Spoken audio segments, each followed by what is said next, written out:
Olá, meu nome é Araceli Fazio e hoje estamos aqui no Cá Entre Nós, nosso último programa dessa primeira temporada, e vamos fechar essa primeira temporada com chave de ouro aqui, trazendo a Aline, que tem experiência em trabalhar aqui com a parte de educação, né? Também tem esse background lá no Brasil, para compartilhar um pouquinho sobre a jornada dela em relação à carreira, como é que foi essa transição, Brasil-Canadá, adaptação das crianças aqui na escola, né? Falar um pouquinho mais sobre esse assunto da educação aqui no Canadá.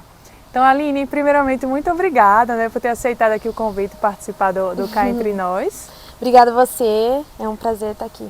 E eu gostaria de começar primeiro, né, perguntando de onde é que você vem lá no Brasil e qual o seu background. Tá. Do Brasil, a gente é do interior de São Paulo, eu era de Taubaté e depois que casei com o Felipe a gente começou a morar em São José dos Campos. E a gente resolveu vir para o Canadá em 2000, a gente veio para o Canadá em 2019, então a gente já está aqui já faz uns quase 5 anos.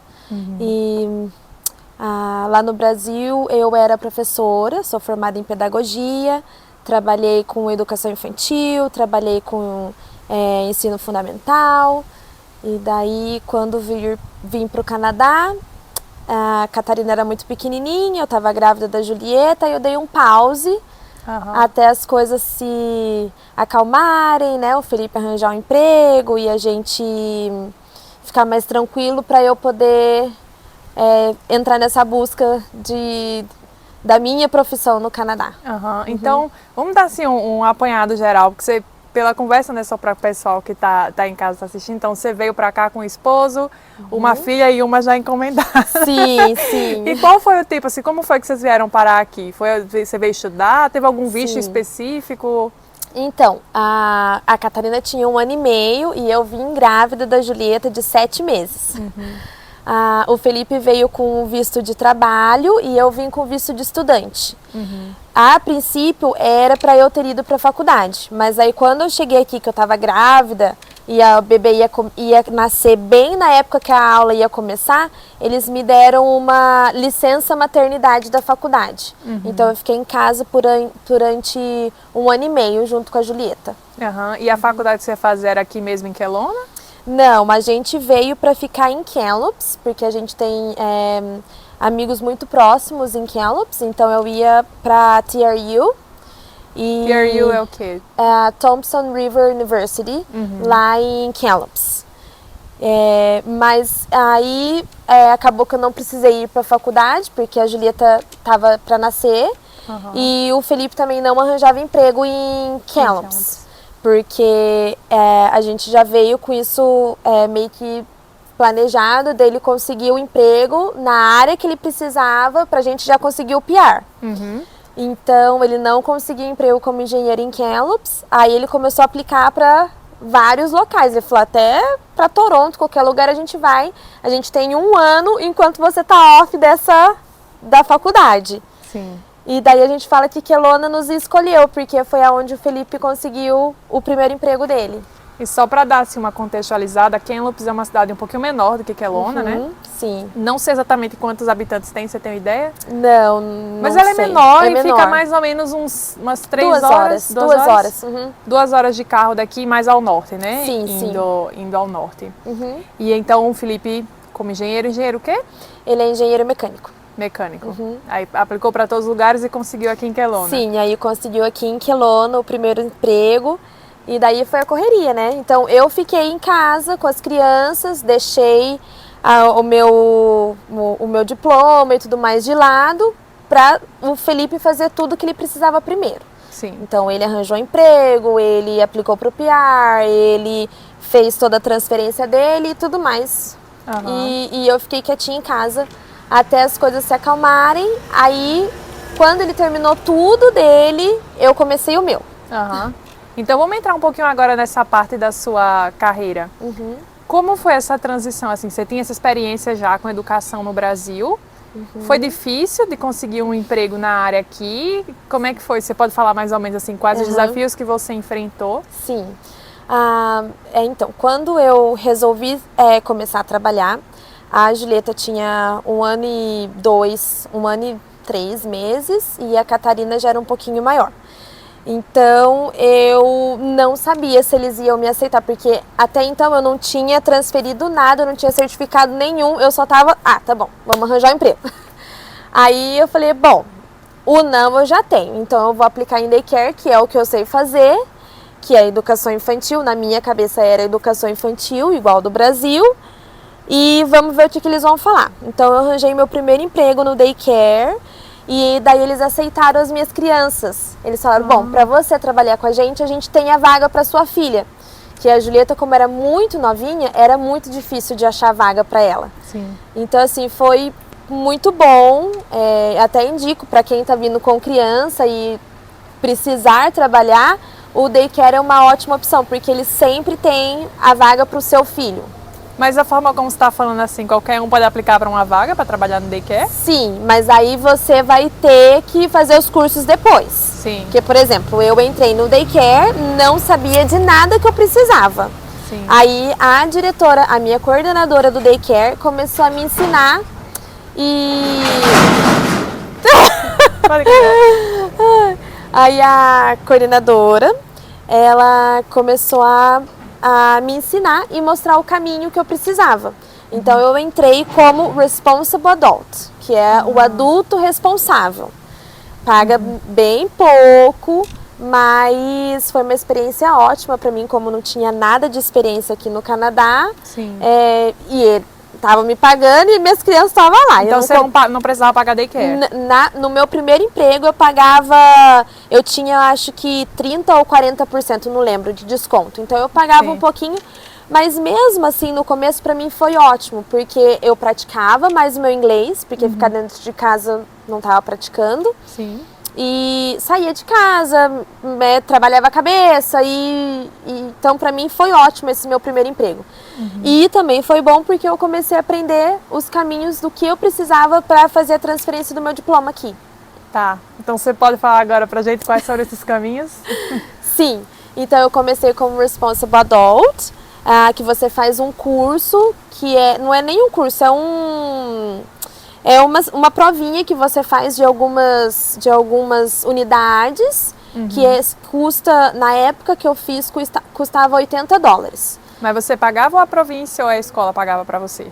Né, depende muito da escola. Eu paguei, sim. A escola não pagou nada.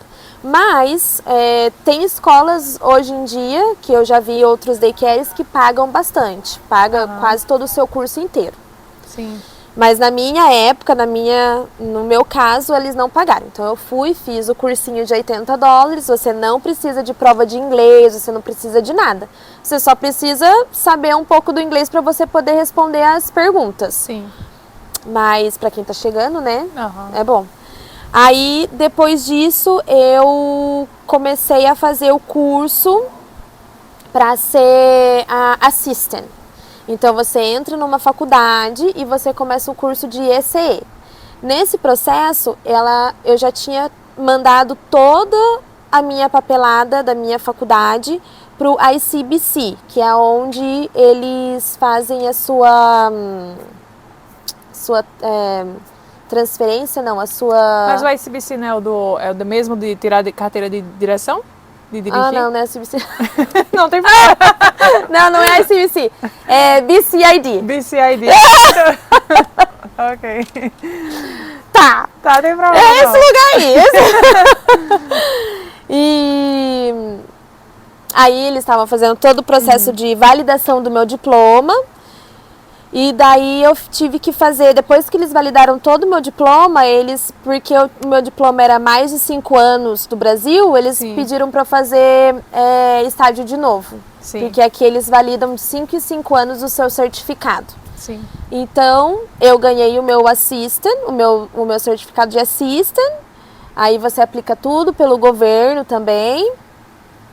Porque aqui não é a faculdade que te dá licença, é o governo que te dá licença. É diferente do Brasil também. Então, você faz a faculdade, não é nem faculdade, é um college, né? Sim. Aí você faz o college, aí com os cursos que você tem, você não ganha licença. Você tem que mandar tudo que você fez pro governo para eles te darem a licença. Aí tirei a licença de assistant, aí fiz o practicum, que foram 3 practicums. Aí consegui o meu Esse certificado practicum de é tipo estágio, É o estágio. Aí depois de ter feito os 3 estágios, aí consegui o certificado de ECE, que é o certificado o primeiro certificado de professora. Sim. Só que daí esse certificado você pode trabalhar de 3 a 5 anos. Se você quer trabalhar com criança mais nova, você tem que fazer mais um certificado que é o IT, que é o Infant Toddler. Aí você aplica de novo para o governo, para ele te dar licença. E daí, se você quiser trabalhar com criança especial, tem mais uma parte. Então, são 3 partes para você tirar o seu diploma inteiro para trabalhar só com a educação infantil aqui no Canadá. Então, você falou pra gente, você trabalhou como Responsible Adult na daycare, aí depois virou Aí eu fui para assistant, e agora você tá trabalhando como Education Assistant. Aí agora eu mudei completamente, E aí, quais são as diferenças, assim, para esse novo cargo, dos anteriores que você trabalhou para essa nova posição? Então, aí o que eu trabalhava antes era em daycare. Então, é como se fosse a educação infantil no Brasil. Aí, como eu sou professora no Brasil e o daycare aqui, eles não vê você como professora na educação infantil, Sim. Eu resolvi querer entrar na escola e ficar como professora mesmo na escola. Então agora eu entrei como assistant novo na escola. Por causa do meu background, eu não precisei fazer nenhum curso, mas tem um curso no college que você faz só de assistant para poder trabalhar nessas vagas. Sim. Mas aí, quais são as suas, assim, atribuições como Education Assistant na escola que você está trabalhando hoje? Então, aí é bem diferente do Brasil também. A assistente aqui não é assistente da professora, como no Brasil. Ela é uma assistente para trabalhar com crianças que precisam de mais atenção, mais ajuda na sala de aula. Então, eu posso trabalhar com criança autista, eu posso trabalhar com criança com TDAH, eu posso trabalhar com alguma criança que precisa um pouco mais de ajuda. Então, tipo, tem a professora na sala de aula e você e outros assistentes? Só eu. Só você? Só eu, Aí eu posso ter de uma criança até 4 crianças que precisam da minha ajuda. E você está trabalhando, você tinha me comentado que você estava trabalhando numa escola católica, é isso? Sim, aí a Catarina, quando entrou no kindergarten, a gente optou por colocá-la numa escola católica. E daí calhou deles estarem precisando de uma assistant lá, e foi aonde eu vi o ambiente, a escola, como era mais parecido com o que eu fazia no Brasil como professora, eu resolvi fazer essa mudança. E você pode falar um pouquinho sobre as diferenças? Não precisa entrar em muito detalhe, mas as principais diferenças que você vê entre a escola pública normal e a escola católica. A escola católica é paga, né, aqui? Sim, a escola católica aqui é uma escola privada, ela é paga. Sim. Eu nunca trabalhei em escola pública aqui e eu nunca tive filhos também em escola pública, porque quando a Catarina foi para o kindergarten, ela já foi direto para uma escola católica. Sim. Mas o que eu vejo assim é que as escolas privadas, elas têm uma sala menor, a professora tem mais contato com cada criança, conhece mais, tem um pouco mais fácil assim de conseguir ajudar do que uma escola pública. Por exemplo, a nossa escola católica é uma sala de cada grade, e em escola pública geralmente é de 3 a 4. Então, enquanto eu tenho um kindergarten, numa escola pública hoje eles têm de 3 a 4 kindergartens. Então a escola é muito grande, tem bastante gente. Sim. Então, algumas vezes as pessoas optam por isso também. E você tem noção assim de valores para dar uma ideia só para quem está chegando, está pensando, tipo, vou pensar na possibilidade de colocar meu filho numa escola, por exemplo, na escola que você trabalha, na escola católica. Sim. Qual seria esse valor, assim, você paga mensal como no Brasil ou é uma vez por ano e... Você pode fazer o plano que você quiser. Você pode fazer o plano de pagar mensalmente ou você pode fazer o plano anual, que daí você tem alguns descontos. E na escola católica onde eu trabalho, por exemplo, e outras escolas católicas, você também tem o desconto se você participa da igreja. Então, se você participa da comunidade, você tem esse desconto para poder pagar por mês ou anual. E noção de valores, uma média? Então é uma média de, se você participa da igreja, da escola, da igreja católica, da comunidade, você vai pagar numa média aí uns $480. E se você, por mês? Por mês. Okay. E se você não tiver na comunidade, a sua criança pode ir na escola católica sem problema algum. Sim. E daí você vai pagar, assim, por mês uns $580, $600. Nossa, é bem mais barato do que eu imaginava, viu? Porque eu achava que era tão mais caro, tipo, sei lá, $1.000. Então, é que depende muito de qual escola privada. Tem escolas privadas aqui em Quelona que não são de nenhuma, nada de religião, nem nada. É uma escola católica mais preparativa para faculdades, essas coisas. Que a criança vai pagar, o pai vai pagar uns 1.200 por aí, por mês. Por mês. Uhum. Não tinha noção. E você vê alguma... É porque a Julieta não, a Catarina, quando ela não estudava ainda no Brasil, que ela era pequenininha, né? Ou ela chegou a estudar? Ela chegou aí para o berçário quando eu voltei da licença maternidade, mas aí a gente já resolveu vir para o Canadá, porque ela chegou aqui com 1 ano e meio. Que eu ia te perguntar se você percebia alguma diferença assim do sistema de educação, no caso educação infantil, né? Como você trabalhou, acho que você ainda vai poder falar sobre. Se você vê alguma diferença da educação infantil no Brasil e no Canadá? Sim, eu vejo muita diferença.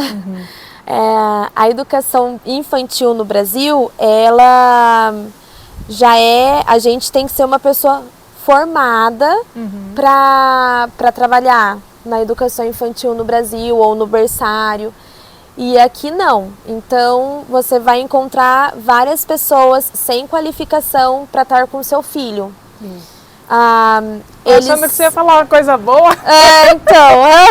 Infelizmente, eu não gosto muito da educação infantil. Por ser assim,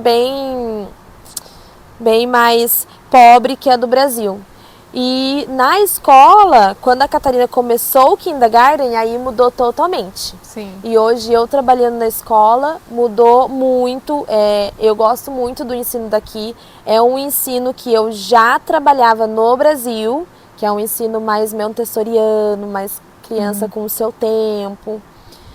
Mas também vai de pessoa para pessoa. Tem brasileiro que chega aqui e fala que não gosta, que é muito devagar, que no Brasil a criança estudava mais. E tem brasileiro que, como eu, gosta muito e acha que é bom para a criança. Então, depende muito do que de pessoa para pessoa. Ok, então muito obrigada, Aline, pelo bate-papo, compartilhar aí essas experiências. Agradecemos também o pessoal de casa que fica aí acompanhando.